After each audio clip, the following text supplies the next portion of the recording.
the UDES or UDES, the UDES 𝙋𝙗 alternate number 3 got a brand new autoloader.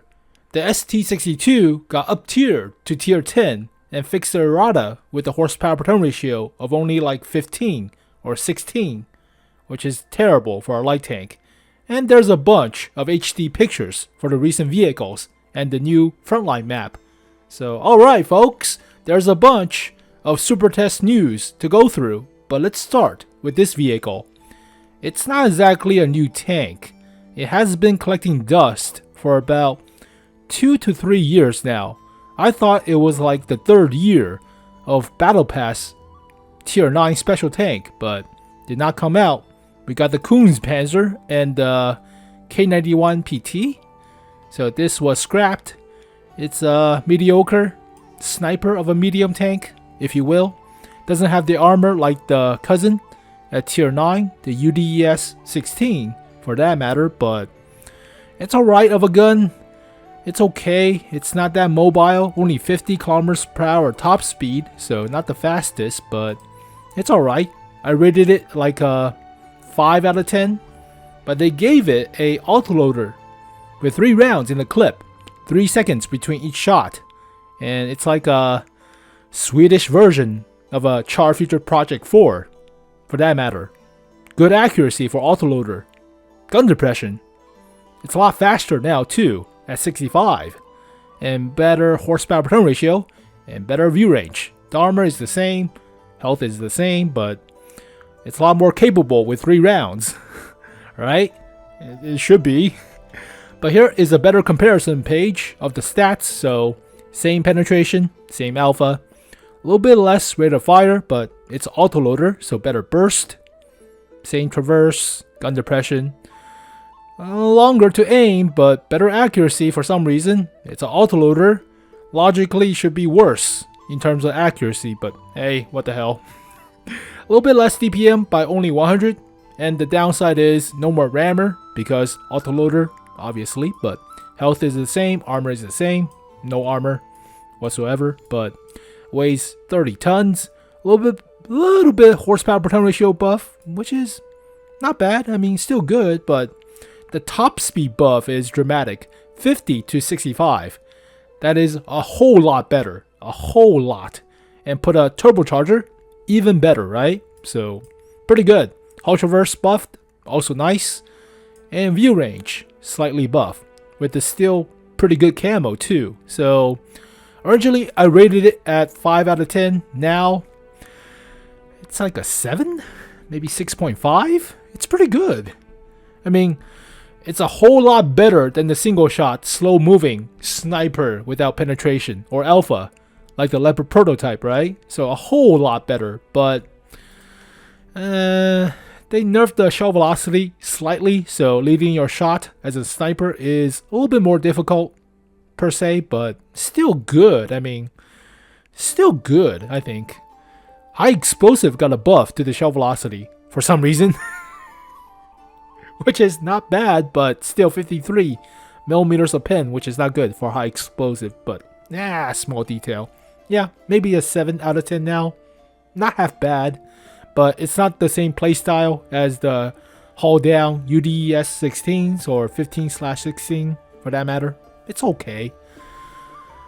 Still a special tank. It's not a premium. Yada yada. Autoloader. That's good.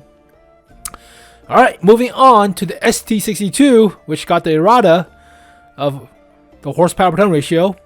I mentioned it in the video, but it's not that. It's not, what the hell? Or they put it at 31. Originally, it weighed 38 tons, which meant for a 600 horsepower engine, it was around 15, which is not good. So they buffed it, obviously, but changed the tier from tier 9 to tier 10. Buffed the penetration a little bit. Buffed the alpha a little bit from tier 9 to tier 10.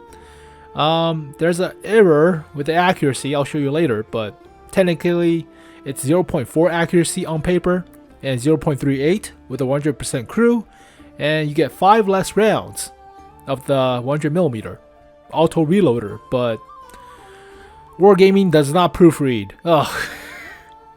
So change the errata with the horsepower per ton ratio to actually represent the better engine power and better weight distribution of the weight, but buff the health because lower tier to higher tier, obviously. But here is the better comparison page. So better pin, better alpha, accuracy got nerfed. There you go. 0.36 on paper, but with a 100% crew to a worse accuracy, obviously. More health.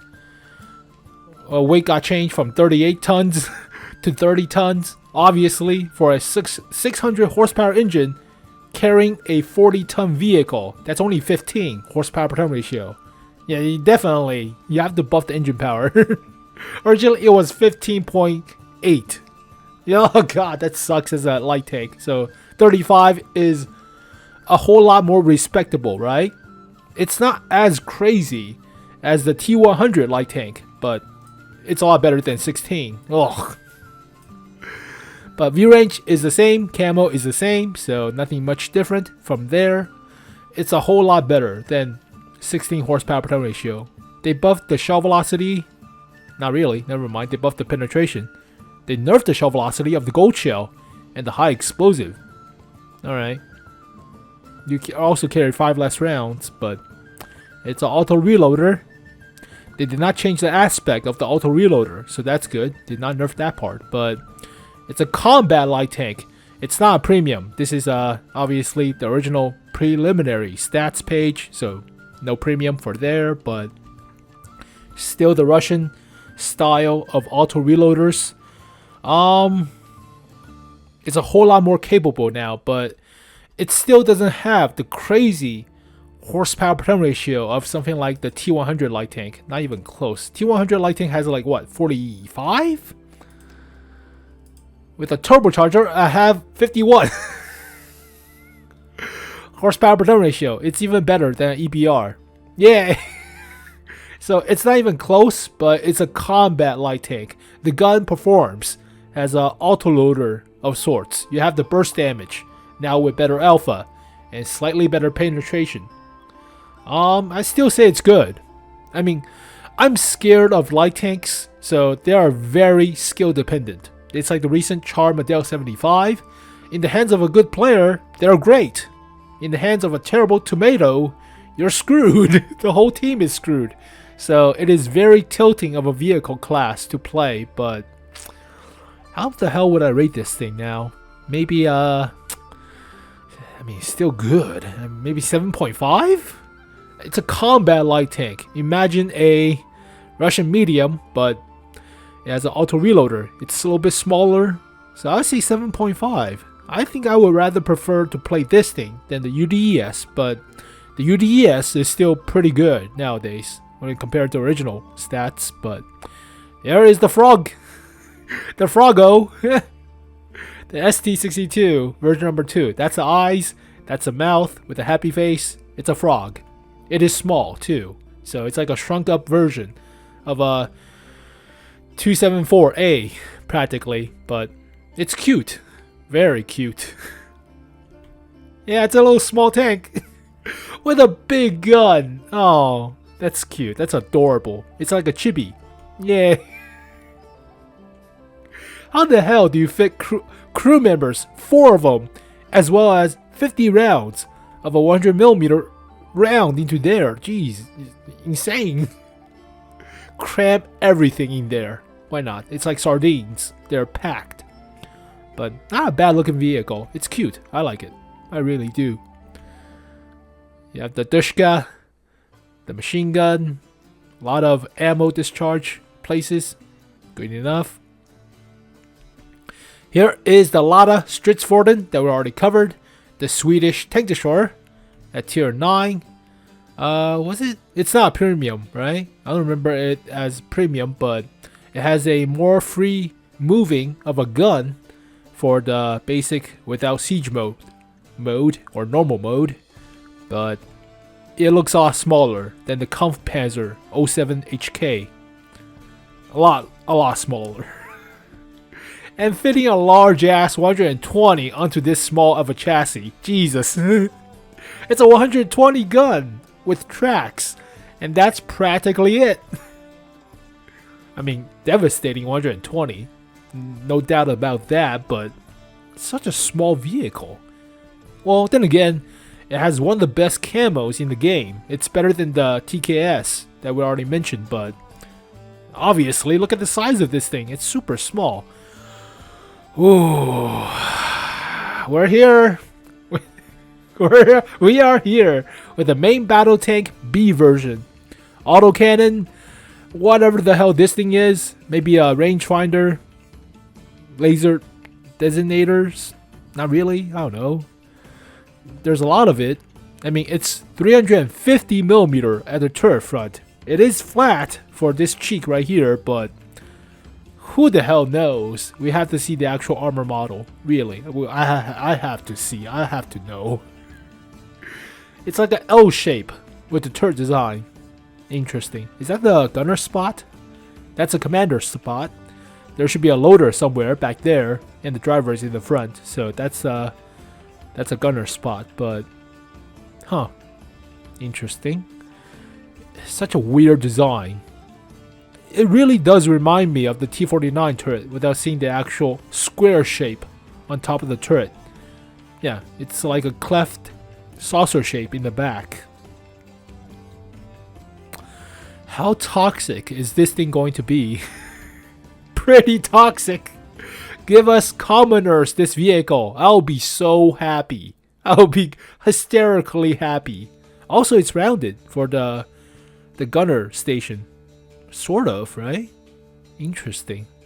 I mean, it's flat for the back of the turret, but I don't know. Such a weird design. Real weird. Flat back for the engine deck. You don't shoot at the engine, but this is the the Russian server only Oho Premium with Sauron skin from Lord of the Rings, obviously. But I don't even know if it's actually Sauron. I'm just making shit up. They have their marks of excellence difference, which should glow up, I presume. But raven heads or skulls, which is for the tow hook. That's pretty metal. That is metal as fuck. Super neat.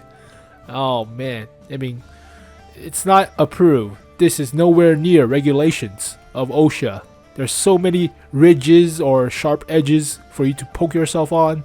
There's no handrails. Yeah, OSHA will not approve. I mean, big ass Ohos with no gun depression. There's a daily goal mission with this vehicle or sorts. You can get up to like 2,500 gold or something. I did not look into it, but that's why there's a gold chest in the back. I don't know. Who the hell knows? I don't play Russian server, so I don't know. It's like Davy Jones' locker or something. I don't know. Making shit up as I go. Ravenhead for the back of the turret. There are special animations for the exhaust and the Ravenhead, but it glows up in the dark. Ooh.